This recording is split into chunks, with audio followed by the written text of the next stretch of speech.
درس 29 است. بسم الله الرحمن الرحیم. الحمد لله و الصلاة والسلام علی رسول الله صلی الله علیه و سلم و علی آله و صحبه اجمعین. الحمد لله ثم الحمد لله که الله متعال باز هم با شما را فرصت عمر نصیب کرد و توفیق هدایت داد که در یکی از درس‌های توحیدی بشینیم با شما. دوستای عزیز، السلام علیکم و رحمت الله و برکاته. خواهرای گرانقدر، برادرای عزیز، در درس امروز ما و شما انشاءالله تعالی الحمدلله که نامهای الله سبحانه و تعالی یا اسماء و صفات یا را ما و شما در درس‌های قبلی خواندیم و اسماء و صفات الله ختم شد. حالا در درس ما و شما صفات الله سبحانه و تعالی را میخوانیم که بغیر از اسماء الله الحسنا هستند، یعنی صفات به اشکال دیگه هستند. بسم الله الرحمن الرحیم. دوستای عزیز، در قرآن عظیم الشان و احادیث رسول الله صلی الله علیه و سلم صفات الله سبحانه و تعالی مثل که ما و شما قبلا هم در این باره بحث کردیم به 3 شکل بیان شده: به شکل نامها یا اسماء و صفات یا اسماء الله الحسنا که ما و شما در درس‌های قبلی خواندیم.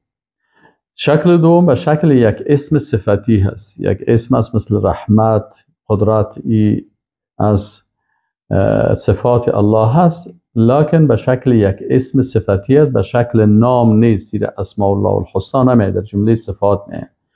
و قسم سوم که به شکل خبر است. اول در قسمت صفاتی که به شکل اسماء و صفات آمده هست، علمای اسلام میگن که ان باب الاسماء هو اخص تلك الابواب. میگه باب اسماء و صفات که است، میگه این خاصترین از این باب ها هست. فما صح اسما صح صفتا و صح خبرا وليس العكس. یعنی او صفات الله که به شکل اسماء و صفات آمده هست، مثلا رحیم است، ما و شما این را به شکل فعل هم استعمال کرده میتونیم. مثلا میگیم که الله یرحم علی عباده، الله رحم میکند، الله رحم بکند. مثلا الرحیم، الرحمن، مثلا الغفور اسم الله هست. این را ما میتونیم به شکل یک فعل هم استفاده بکنیم، بگیم که الله سبحانه و تعالی بالای شما را مغفرت بکنه. و همین قسم میشه که مثلا به شکل صفت استفاده شود. اما برعکس نمیشه. یعنی برعکس چی معنی؟ یعنی او صفاتی که به شکل اسم صفتی آمده یا به شکل یک فعل آمده، ما او را نمیتونیم که به شکل یک اسم بسازیم، به شکل یک نام بسازیم و برای الله او را نسبت بدیم، چرا که نامهای الله توقیفی هست و این را باید ما و شما مراعات بکنیم. دوم، در مورد صفاتی که به شکل نام نه بلکه به شکل یک اسم صفتی آمده، مثل صفت رحمت، صفت قدرت و غیره، در این قسمت علمای عقیده چی میگن؟ میگه باب الصفات اوسع من باب الاسماء. باب صفات کس میگه وسیع تر است از باب اسما کردن. وقتی صفات ذکر شده، از باب اسما و صفات که وسیع تر است. فما صح صفتا فلیس شرطا ان یصح اسما. مثلا وقتی که یک کلمه صفت الله سبحانه و تعالی استعمال شده، با ضرور نیست که او را ما به شکل نام استعمال بکنیم. فقط یصح و قد لا یصح. بعضی اوقات مثلا مو صفت، مثلا صفت رحمت آمده، با زو نام هم آمده، مثلا الرحیم. اما بعضی اوقات مثلا یک صفت آمده اسم صفتی، لکن او به شکل نام نامده هست. مع ان الاسماء جمیعها مشتقه من صفات. اگر چی میگه؟ اسما که کلش از صفات چی شده؟ اشتقاق شده.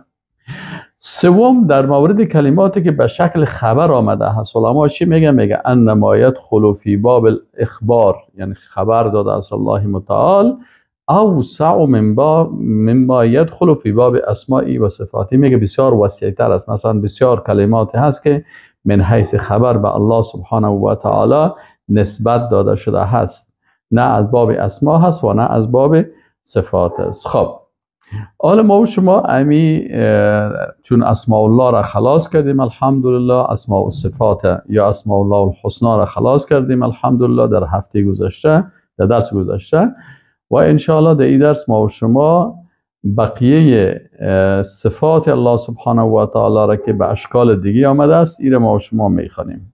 اول بعضی صفات هستن که به شکل یک اسم صفت آمده یا اسم صفتی، مثلا صفت علم، قوت، رحمت، عزت و غیره. صفت قوت مثالش چی است؟ مثلا صفت قوت الله سبحانه و تعالی در آیت 165 سوره بقره ذکر شده: ولو یری الذین ظلموا اذ یرون العذاب ان القوة لله جمیعا. پس این صفت قوت به الله سبحانه و تعالی نسبت داده شده و قبلا ما و شما خواندیم که اسم القوی الله هم آمده هست. بنان در او باب اسم به نام القوی بود و در صفت قوت هم به الله ذکر شده است. همین قسم دیگه از صفات الله سبحانه و تعالی صفت علم است. در سوره نساء آیت 166 لكن الله يشهد بما انزل الیک انزله بعلمه، یعنی انزله بعلمه، یعنی الله سبحانه و تعالی با علمش نازل کرده هست آنچه که بالای رسول الله صلی الله علیه و سلم از وحی نازل شده است. بنابراین اینجا صفت علم به الله متعال ذکر شده است و در جای دیگه مثلا امی علم الله سبحانه و تعالی در جمله اسماء و صفات به نام العلیم و العلام هم آمده است و به شکل مضاف و مضاف الیه عالم الغیب و شهاده این قسم هم آمده است. دیگه صفت رحمت الله هست که ان رحمت الله قریب من المحسنین. این در آیت قرآن سوره اعراف آیت 56 صفت رحمت الله سبحانه و تعالی ذکر شده که رحمت الله. و همین قسم صفت غضب الله سبحانه و تعالی هم ذکر شده است که و با او به غضب من الله. در قصه بنی اسرائیل میگه که اینا برگشتن به غضب از جانب الله در سوره بقره آیت 61. پس اینجا صفت غضب هم به الله سبحانه و تعالی آمده است، لکن به شکل اسم نامده است. ما فقط اینه به شکل بی صفت، مثل که رسول الله صلی الله علیه و سلم هم گفته که اشتد غضب الله علی قوم فعلوا بنبیه یشیر الی رباعیتی. یعنی وقتی در غزوه احد امو دندانهای رباعیات رسول الله صلی الله علیه و سلم ایره زخمی کردن، دیگه الله متعال گفت که غضب الله بالای قوم نازل میشه که او چی کردن؟ با پیغمبرش این قسم یک عکس العملی را انجام داده.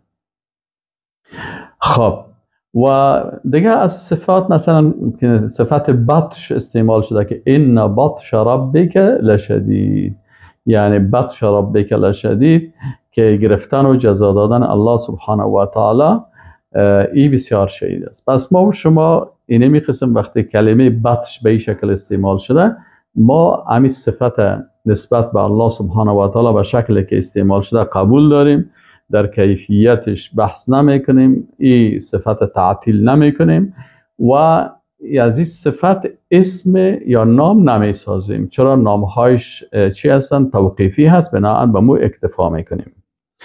دوم صفاتی که به شکل فعل یا جمله فعلی آمدن. بعضی از صفات در قرآن عظیم الشان به شکل چی آمده؟ به شکل یک فعل آمده است یا به شکل جمله فعلی آمده، جمله‌ای که در اولش فعل می باشه به این شکل آمده هست.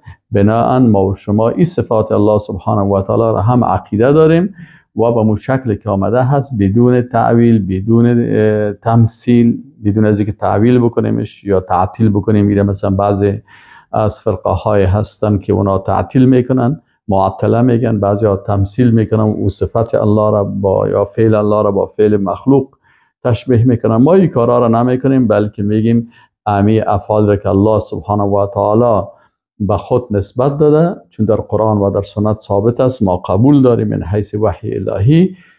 در کیفیتش میگیم کیفیتش مربوط غیب است، نمیفهمیم و تعطیل و تمثیل و تشبیه ایره هم در این صفات نمیکنیم. از این جمله افعالی که به الله سبحانه و تعالی نسبت داده شده هست فعل خلق کردن است. مثلا یا ایها الناس اعبدوا ربکم الذی خلقکم. این میگه الله متعال میگه این مردم شما عبادت کنید ربتان را، او ذاتی که خلقکم شما را خلق کرده، والذین من قبلکم و کسانی که قبل شما را خلق کرده، لعلکم تتقون. پس یکی از افعال الله سبحانه و تعالی صفت چی است؟ فعل خلق کردن است. خلق کننده آسمان ها الله هست، خلق کننده زمین الله هست، خلق کننده ملائکه الله هست، خالق تمام مخلوقات الله سبحانه و تعالی هست. و صفت خلق کردن الله به شکل نام هم آمده، الخالق البارئ، ما شما در الخالق خواندیم، و الخلاق هم آمده هست. دیگه در جمله صفات الله فیصله نمودن عجل است. مثلا هو الذی خلقکم من طین ثم قضا اجلا، یعنی الله متعال شما را از خاک خلق کرد، از گل خلق کرد و باز عجل هم فیصله کرد. چی معنی عجل فیصله کرد؟ یعنی الله متعال بر شما عجلتان هم فیصله کرده است. یعنی عجل ما با فیصله الهی ارتباط داره که چه وقت مرگ ما میایه ما نمیفهمیم، و این فعل از افعال الله سبحانه و تعالی هست و هر وقتی که بخواه و وقت ما پوره باشه به ملک الموت حکم میکنه و ملک الموت مطابق امر الله روح ما را قبض میکنه. دیگه مثلا وفات دادن، ثم یتوفاکم والله خلقکم ثم یتوفاکم، الله شما را خلق کرده باز شما را وفات میده. پس اینجا وفات دادن هم یتوفاکم این فعلی هست که به الله سبحانه و تعالی در قرآن عظیم شان آمده هست.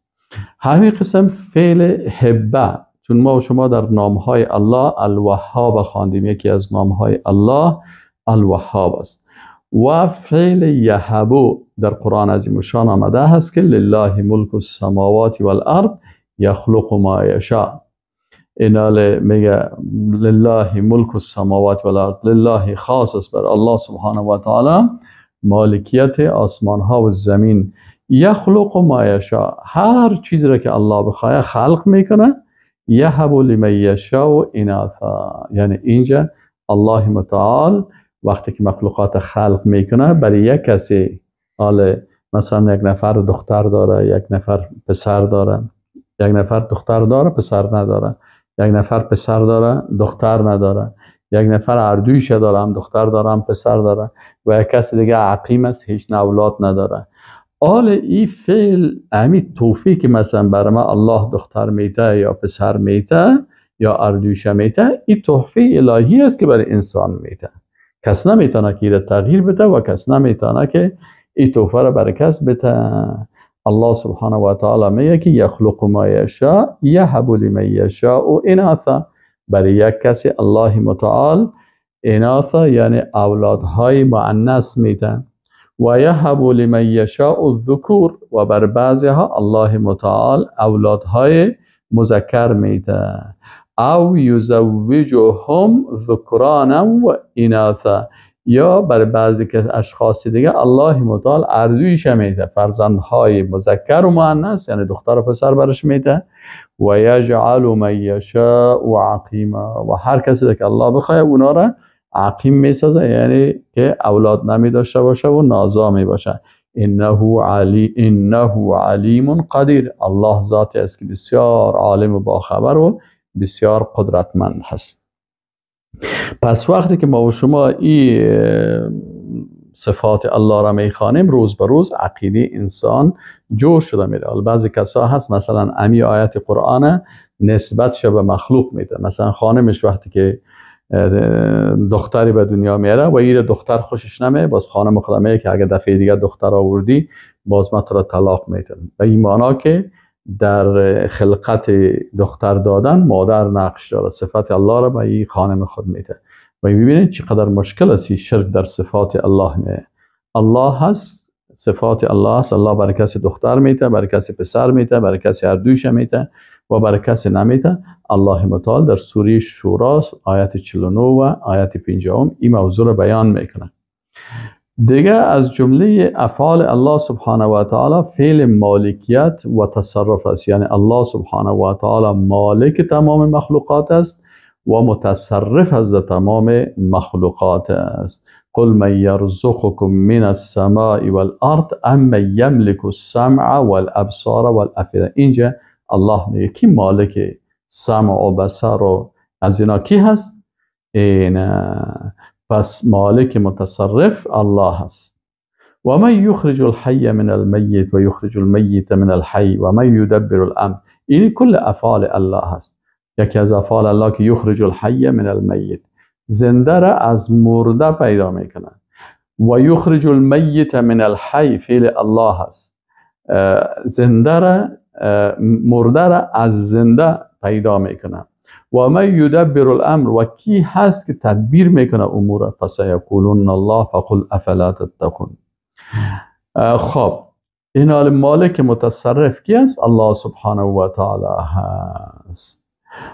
و دیگه حفظ کننده، حفظ کردن. ان الله یمسک السماوات والارض. حال ما و شما اینجا این فعل الله هست که الله هست که یمسک و نگهداری میکنه آسمان ها و زمین را، ان تزولا، ای که مثلا سقوط بکنن، از بین برن.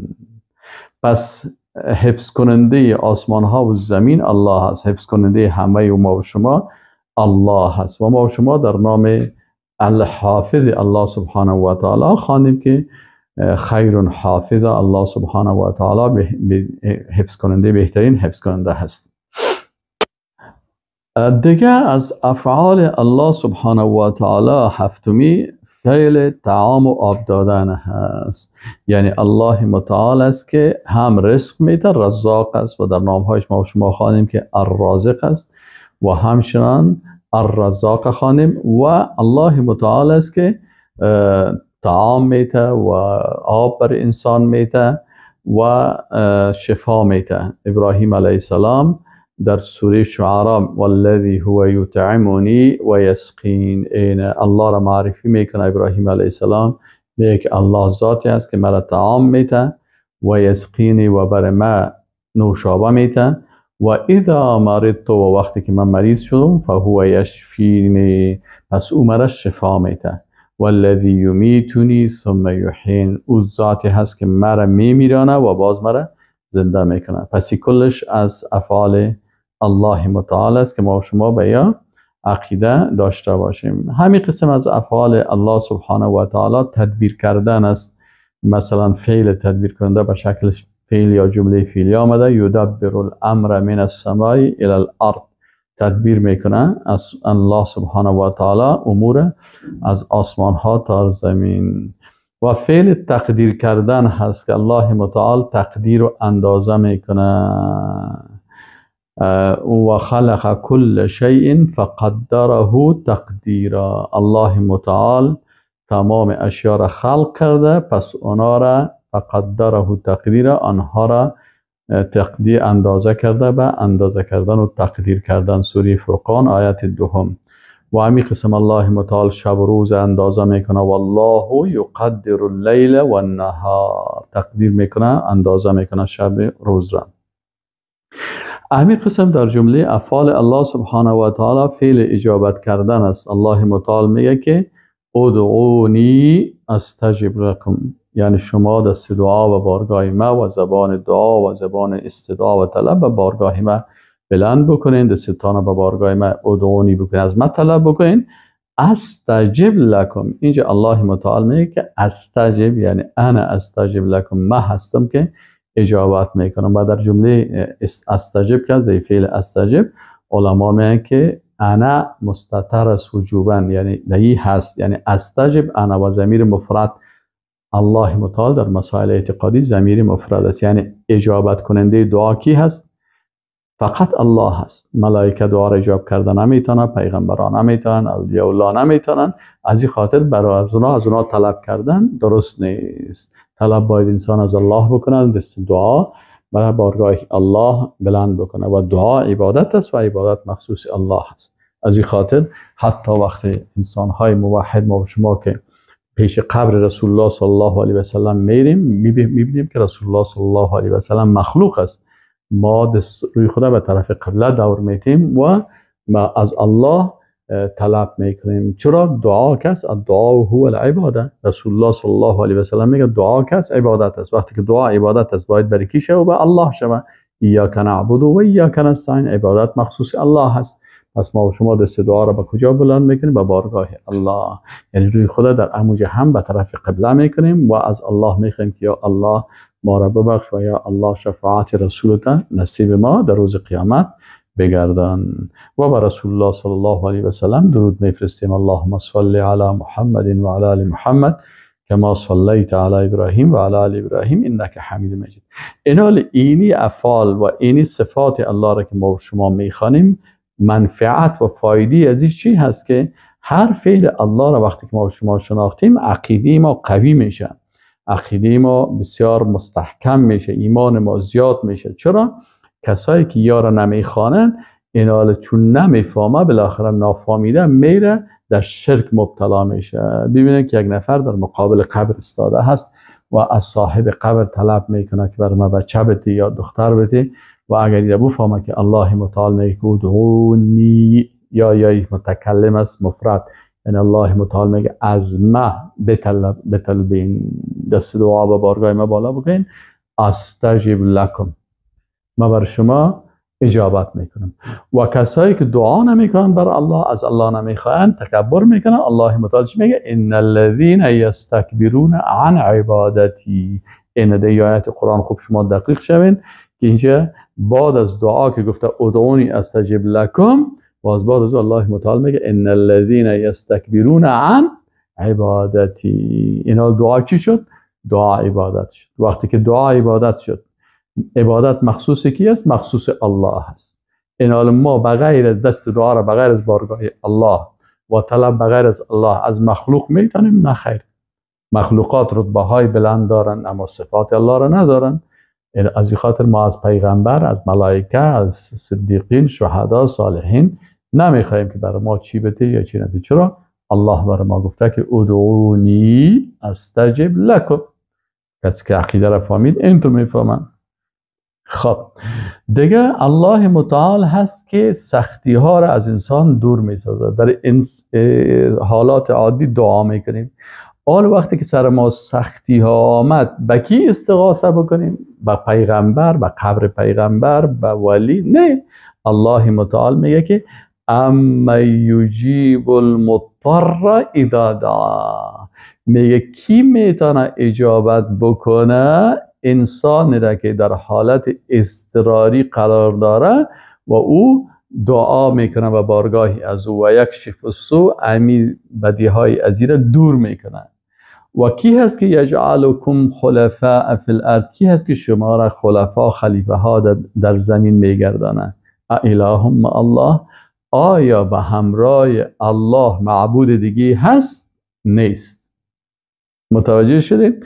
پس وقتی که بغیر از الله معبود دیگه نیست، اینال ما در حالت سختی و مشکلات کی میتونه که الله میگه کی میتونه که اما یجیب المضطر اذا دعا. وقتی که خود رسول الله صلی الله علیه و سلم در حالت اضطراری بود، در غزوه بدر دشمن آمدن با لشکر قوی با سلاح و مهمات همش است، رسول الله صلی الله علیه و سلم دست دعا را به بارگاه کی بلند کرد؟ به بارگاه الله. اذ تستغیثون ربکم، هنگامی که شما استغاثه میکنین به ربتان. الله متعال باز لشکرهای ملائکه را بر رسول الله صلی الله علیه و سلم. استغاثه رسول الله صلی الله علیه و سلم در حالت اضطراری به کی کرد؟ به الله کرد. پس خود رسول الله صلی الله علیه و سلم به اجابت دعا به الله محتاج بود. آل ما که هستیم که پیروای رسول الله صلی الله علیه و سلم هستیم، با امت رسول الله صلی الله علیه و سلم هستیم و رسول الله صلی الله علیه و سلم این قرآن عظیم الشان که از جانب الله توسط جبریل امین برش وحی شده برای ما و شما تبلیغ کرد، آل ما از این چی بفهمیم؟ امی دین رسول الله صلی الله علیه و سلم است که اجابت کننده دعا در حالت اضطراری و سختی و در هر حالات دیگه فقط الله سبحانه و تعالی هست. اما یجیب المضطر اذا دعا، باز داخلش میگه کسایی که باز ای استغاثه و مخلوق میکنن، در قبر پیغمبر میرن یا در قبر ولی میرن یا در قبر یک شخص دیگه میره و بر از او دست و دعا رو بلند میکنه و از او میخواه که مشکلاتش حل شوه. الله میگه من یجیب المضطر اذا دعاه و یکشف السوء و یجعلکم خلفاء الارض اله مع الله قلیلا ما تذکرون. اینا بسیار کم به یاد میارن، چرا قرآن درست نمیخوانن، صفات الله را در درس هایی که مربوط صفات الله هست ایره گوش نمیکنن. مثلا من خودم شاید او روز تعجب کردم درباره یک مخلوق، نام یک مخلوق بگی، درباره از او یک کلیپ ثبت بکو، یک وقت سایل میکنی نشته از اشاریه اشت که ایره دیده. اما وقتی که نام از نامهای الله را تشریح میکنی سایل میکنی بسیار تعداد کم او را دیده هست. این حال ببینین چقدر مشکل است. نام یک شخص نشته میکنید در یک روز 8000 نفر میبینه. نام الله را میگی در یک ماه سایل میکنی یک ماه بعد به 1000 نرسیده. آیا عقیده از این مردم جور میشه که نام الله را برش تشریح میکنی نام الله را نمیبینه و گوش نمیگیره؟ اما گپ اگه سر یک مخلوق آمد، یک مخلوق اگه اشتباه کرد یا من یک اشتباه کردم میخیزم برای دوستا میگم که والا او هم اشتباه کردم من هم اشتباه کردم، من از اشتباه خود گذاشتم و او را الله هدایت بکنه.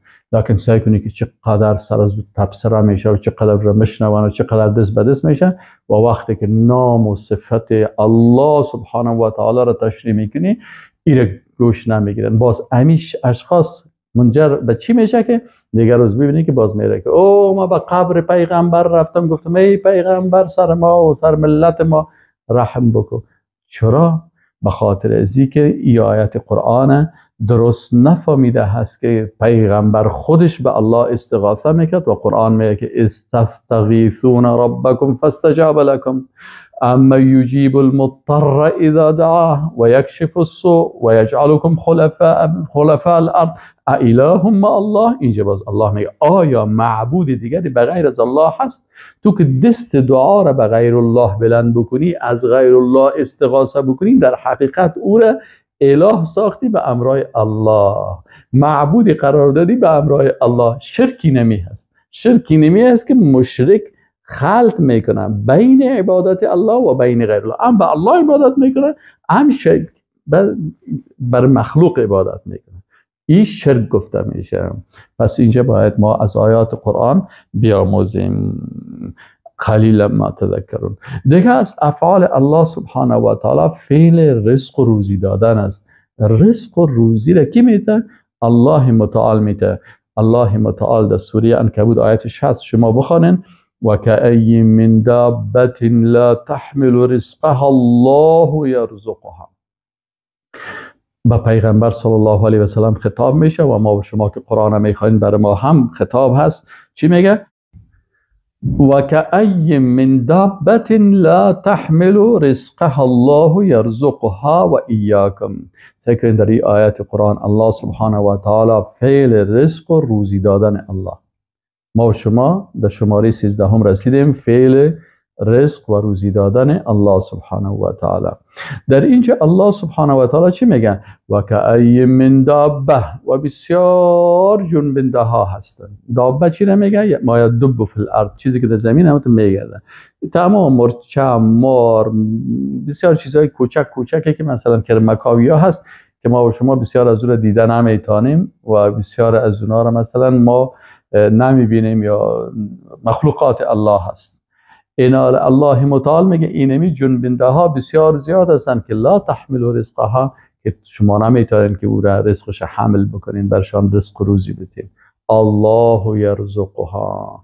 اینجا یرزقو فعل یرزقو استعمال شده. پس اینجا یرزقو جمله فعلی است، یرزقها. این الله یرزقها، الله اینا را چی میده؟ رزق میده امین مخلوقات. خب امین جنبنده ها را رزق کل از اینا الله میده. پس ما میفهمیم که رزاق الله هست. و فی السماء رزقکم و ما توعدون. رزق ما در کجا نوشته میشه؟ در آسمان ها، که ما چی باید بخونیم.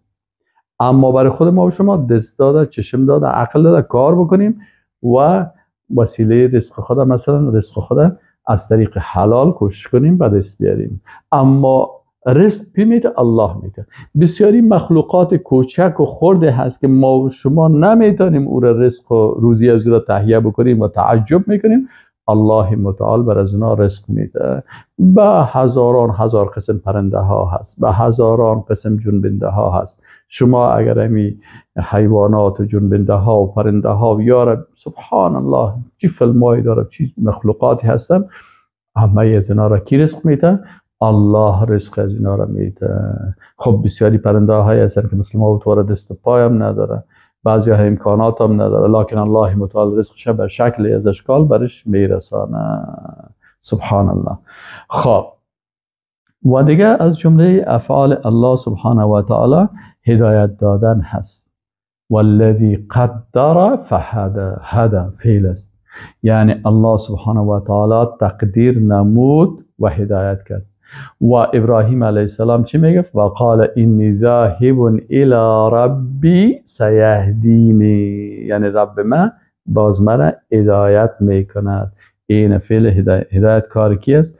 الله هست. این حال وقتی که الله هدایت دهنده هست و الله متعال و رسول الله صلی الله علیه و سلم چی میگه؟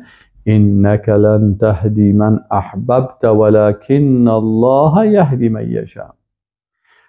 تو نمیتونی پیغمبر کس را هدایت بکنی، لکن الله هر کسی را که بخواه هدایت میکنه. رسول الله صلی الله علیه و سلم بسیار کوشش میکرد و خوش بود که کاکایش ابو طالب هدایت شد و کلمه بخوانه، ولی وقتی که نشد و غرور گرفتش، تکبر گرفتش که باز قوم ما چی میگه و بزرگای قوم ما چی میگه و باز این قوم پرستی سبب چی شد؟ سبب ازی شد که انسان بدون ایمان از دنیا بره و کلمه نخونه. و آل بسیاری وقتی ما دعوت میکنیم، بعضی از جوانا وقتی دعوت میکنن اینا وقتی که همی آیت دقیق سرش فکر نمیکنن، اگر یک کس دعوت میکنه و او قبول نمیکنه بسیار خفه میشه. نه دوستای عزیز، وقتی ما و شما دعوت میکنیم برای مردم گپ حق میرسانیم، مکلفیت ما هدایت از اون نیست، ما و شما راهنمایی میکنیم برشان امو وظیفه که الله بر ما داده. الله متعال بر رسول الله صلی الله علیه و سلم میگه انما علیک البلاغ و علینا الهدى. وظیفه شما پیغمبر چی هست؟ تبلیغ است. بفرمایید دین برشان برسانید به شکلی که برات وحی شده است. و هدایت کار و علینا الهدى، الله میگه هدایت کار ما، هدایتش بالای ما هست. من خواستم کس را هدایت میکنم، کس را نخواستم هدایتش نمیکنم. این حال بسیاری وقتایی خب برای ما تجربه شده و این واقعا امی قسم هست. شما سعی کنید بسیاری وقتا که مثلا یک کلپ دینی رو تشریح میکنی، یک موضوع دینی رو بیان میکنی، کسی که الله هدایت بکنه خوشحال میشه وقتی که یک گپ حق برش برسانی. اما کسی که الله هدایت نکرده او دمو گپ توحیدی هم یا توهین میکنه یا یک کلمه زشت نوشته میکنه یا رد میکنه. اینا چیست؟ الله او را هدایت نکرد، لکن مکلفیت ما ادا شد به ای که او باز روز قیامت از یخن ما گرفته نمیتونه که باز بویه که شما بودین برای ما حق نگفتین. نه برادر، نه خواهر، این حق ما برای شما بیان کردیم که اجابت دعا را الله میکنه، اجابت کننده الله هست، مخلوق نمیتونه که اجابت دعا بکنه. متوجه شدین؟ ایناله اینمی قسم فعل هدایت دادن هدایت دهنده الله هست. دیگه از جمله افعال الله سبحانه و تعالی فعل حکم نمودن هست. اینال مثلا سعی کنین واسألوا ما انفقتم ولیسألوا ما انفقوا ذالکم حکم الله یحکم بینکم. اینال فعل حکم کردن که هست، یعنی که الله سبحانه و تعالی حاکم هست که احکام، یعنی ما احکام الله را قوانین نمیم چون قوانین مربوط انسان ها هست. بعضی ها استعمال میکنن این قوانین الهی، لکن اینمی احکام یا اگر قوانین بگید از جانب الله کس الله حکم میکنه، حکم کننده الله هست. والله علیم حکیم. مثلا الله حکم میکنه که چی حق است، چی باطل است، چی جایز است، چی ناجایز است، چی حلال است، چی حرام است. این مربوط الله هست و این توحید در حکم میگن. و اینمی قسم که انسان مسلمان مکلفیت داره که عبادت الله را بکنه در رکوع و سجده، اینمی قسم در حکم هم باید عبادت الله را بکنه و بغیر از حکم الله که حکم مخصوص این الحکم الا لله، که حکم نیست مگر مخصوص الله سبحانه و تعالی هست. اینا بسیاری کسایی که نمیفهمن یا بعضی کسایی هست تا ما یک وقت کلیپ یک کس رسال میکردم میگه الحکیم الله را میخواه که مردم فریب بده. این طاغوت گاهی به شکل یک قانونگذار به شکل یک پادشاه و رئیس جمهور می باشه، گاهی یک طاغوت به شکل عالم میه. اینا یکی طاغوت مطبوع هست، مطبوع که به تی نوشته میشه. این طاغوت است که به شکل یک عالم است که ضد قرآن و ضد سنت فتوا میده. یکی از این طواغیت مطبوع را ما دیدم در یکی از کلیپ ها، میگه الحکیم، نام الله الحکیم یعنی میگه با حکمت است، اما حکم نیست. در حالی که در آیات قرآن الله متعال میگه که واسألوا ما انفقتم وليسألوا ما انفقوا ذلكم حکم الله. اینجا حکمت نیست، اینجا حکم است، شریعت الله هست. یحکم بینکم، در بین شما الله حکم میکنه، یعنی برای شما حلال حرام جایز ناجایز حق باطل بیان میکنه. متوجه شدین؟ این صفات الله را وقتی ما و شما میخوانیم، اینا همین قسم مثلا هم حکم میکنه که تعیین میکنه، حکم به معنای تعیین کردن و حکم به معنای قضاوت هم در دیگه آیات قرآن آمده که الله یحکم بینکم یوم القیامه. و باز در جای دیگه فعل اسم الله که الحکیم هست هم به معنای حکم کننده هست در دنیا، هم حکم کننده در آخرت است، هم ذاتی که با حکمت است. کل از این صفات است. اینا یگان تا یکیش میگیره، این دیگه‌ایش پت میکنه به خاطر ازی که چی هسته؟ به خاطر ازی که حق با پت میکنه. چه قسم پت میکنه؟ مثلا وقت رسول الله صلی الله علیه و سلم در تورات درباره رجم گفته شده بود. یک یهودی را وقتی که رسول الله صلی الله علیه و سلم گفت که اینمی نفر رجم میشه، او گفت ما خب رجم نبود، انکار کردن. وقتی گفت کتاب باز کرد، وقتی که تورات باز کرد، اما یک عالم یهودی انگشت خدا گرفت بالای امو کلمه رجم مان که باش رسول الله وقتی سهل میکنه دست خدا مانده که یعنی نیست. عبدالله ابن مبارک رضی الله عنه اونجا بود و برش گفت که او سکو بگو دسته، چون او عالم یهود بود، مسلمان شده بود.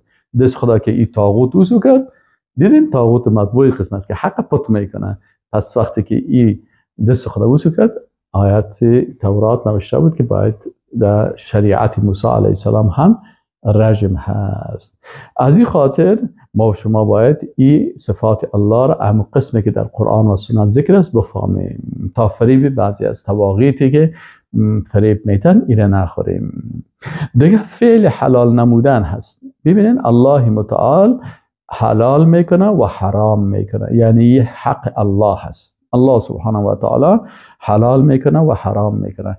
و وقتی که حتی پیغمبر وقتی برش وحی نشده باشه، از دل خود اگر یک کار نمیکنه برش اجازه نیست، چون برای رسول الله صلی الله علیه و سلم وحی میشد که اینی قسم است و ما ینطق عن الهوى ان هو الا وحی یوحى.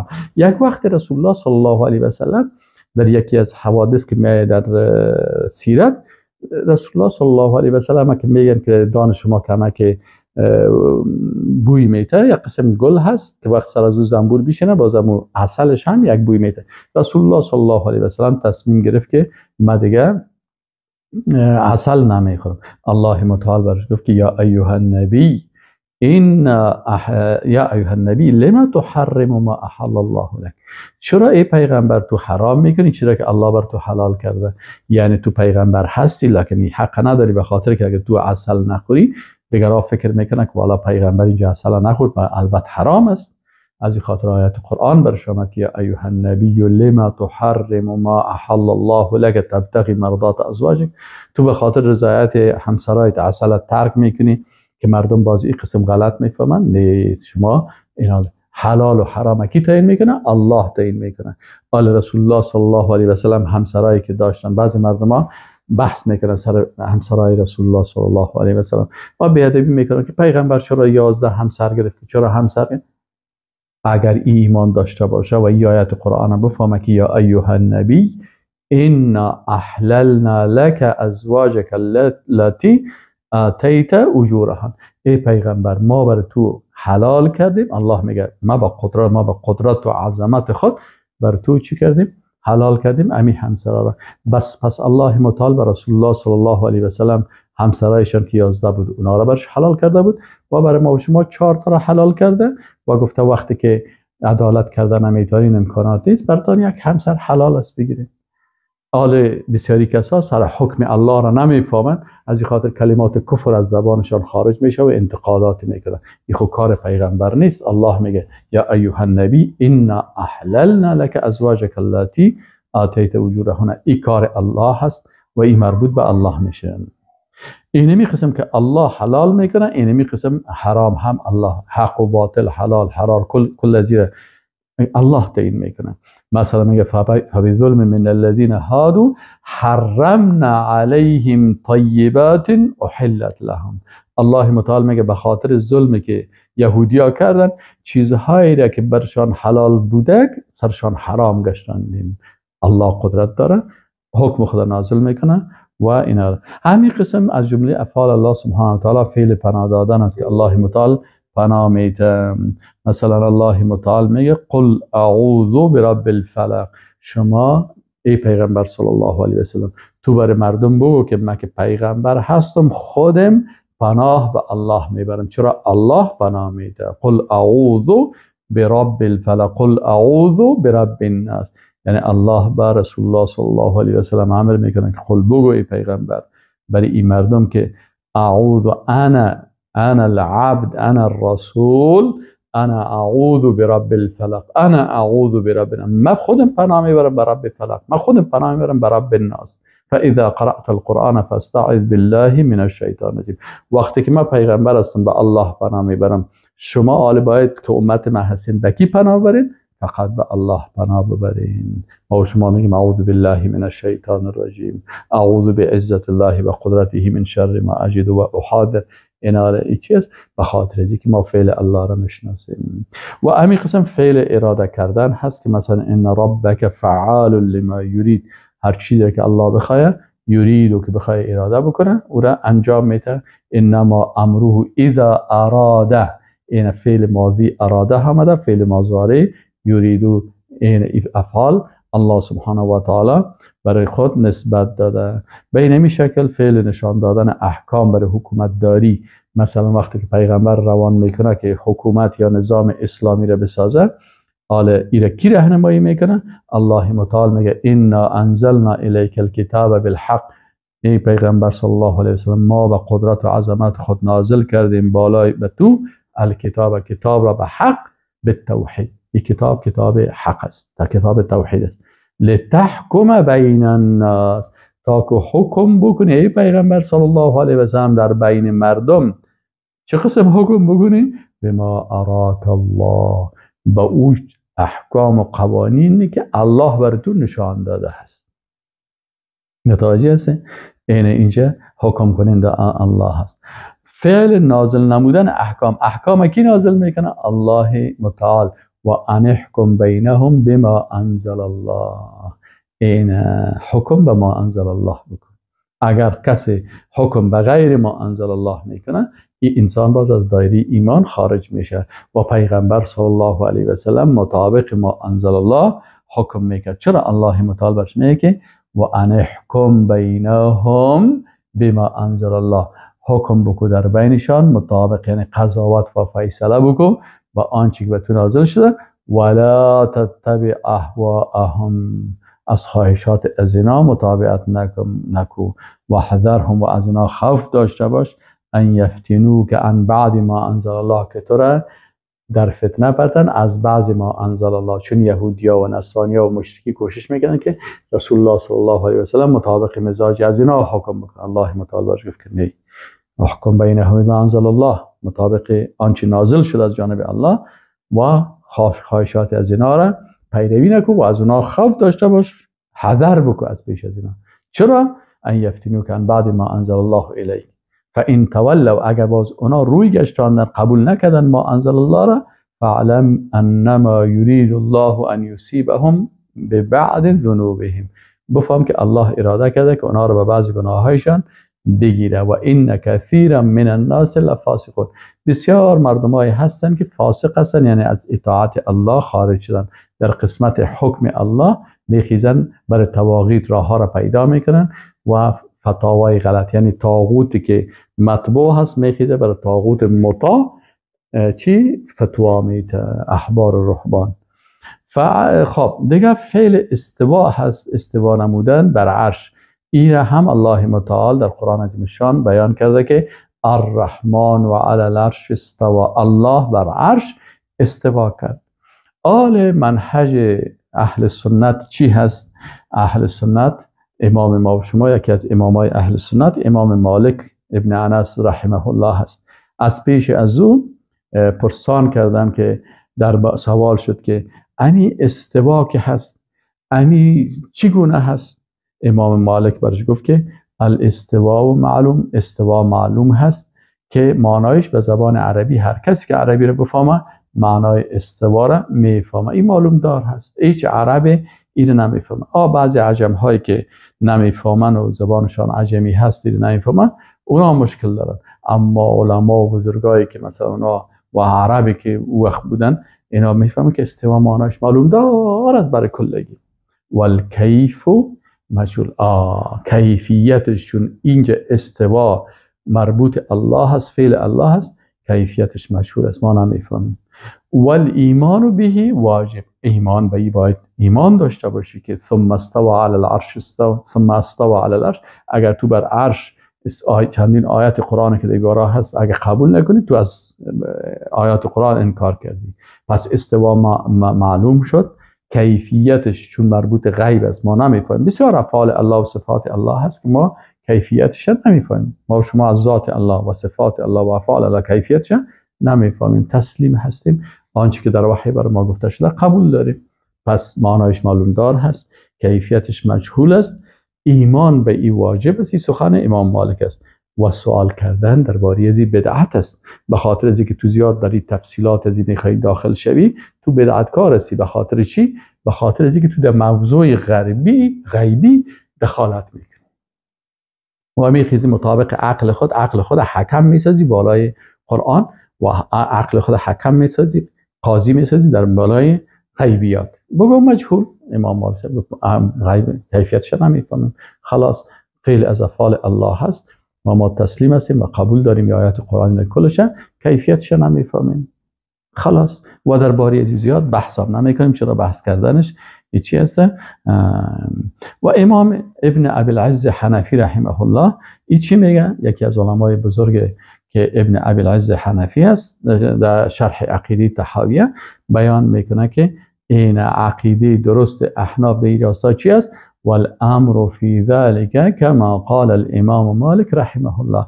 میگه در این مسئله اگر نظر احناف بخواین، همون چیزی که امام مالک رحمه الله گفته ما تعصب نمیکنیم که بگیم والا چطور. نه، امام مالک هم امام ما هست، امام ابو حنیفه هم امام ما هست، امام شافعی هم امام ما هست، تمام امام های ما هستن. پس گپ هر کدامشان که گپ حق است ما قبول داریم.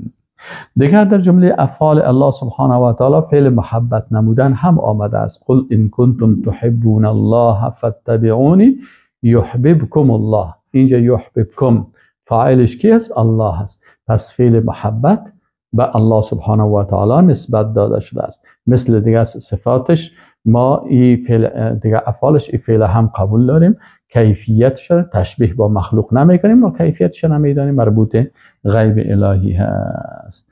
و همین قسم در جمله افعال الله سبحانه و تعالی، الله سبحانه و تعالی بغض هم به خود نسبت داده هست. مثلا گفته هست که مثلا رسول الله صلی الله علیه و سلم، حدیث امام مسلم است، روایت میکنه عن ابی هریره قال رسول الله صلی الله علیه و سلم ان الله اذا احب عبدا، اینجا گفت وقتی که الله دوست داشته باشه یک بنده را، این فعل احبه یعنی محبت کردن الله سبحانه. باز میگه و دعا جبریل، و جبریل میگه دعوت میکنه، فقال باز بر جبریل علیه السلام میگه که اینی احب فلانا، ما فلانی شخص دوست دارم، فاحبه، ای جبریل توی را دوست داشته باش. قال فیحبه جبریل، باز رسول هم گفت که همین شخص جبریل علیه السلام دوست می داشته باشم. ثم ینادی من السماء فیقول، باز منادی صدا کننده از آسمان فیقول میگه ان الله یحب فلانا فاحبوه، الله فلان شخص دوست داره شما هم دوست داشته باشین. فیحبه اهل السماء. ثم قال، بازیر اهل السماء، ثم یودع له القبول فی الارض، باز قبول در زمین هم امیر دوست می داشته باشه مردم زمین. و اذا ابغض عبدا، اینجا که الله متعال اگر کسی را بد میپنداشت، باز اینجا هم گفته که بد میدید، اینجا فعل ابغضه استعمال شده هست. دعا جبریل فیقول اینی ابغض فلانا فابغضه، فلانی ما بد ممه ایره بد داشته باش. فیبغضه جبریل ایره بد میبینه. ثم ینادی فی اهل السنا، اهل سما منادات میشه که ان الله یبغض فلانا الله بد میبینن، فابغضوه شما هم او را بد میبینن، کل اهل آسمان ایره بد میبینن. ثم یودع له البغضاء فی الارض، باز امی بغض در زمین هم برای انداخته میشه، باز مؤمنین در زمین هم ایره بد میبینن. پس این هم از جمله افعال الله سبحانه و تعالی هست که در احادیث آمده هست. دیگه فعل تجلی نمودن هست، در آیت قرآن است که فلما تجلی ربه للجبل، وقتی که الله سبحانه و تعالی به کو تجلی نمود. و همین قسم فعل آمدن هم و جاء ربک والملک و جاء ربک، یعنی جاء هم بر الله آمده. لکن قاعده چی است که وقتی ما در افعال الله گپ میزنیم مخلوق او طرف انداختیم، مخلوق در ذهن ما نیست. الله سبحانه و تعالی میاد به شکلی که به جلال و عظمت شایسته است، کیفیت ما نمیفهمیم.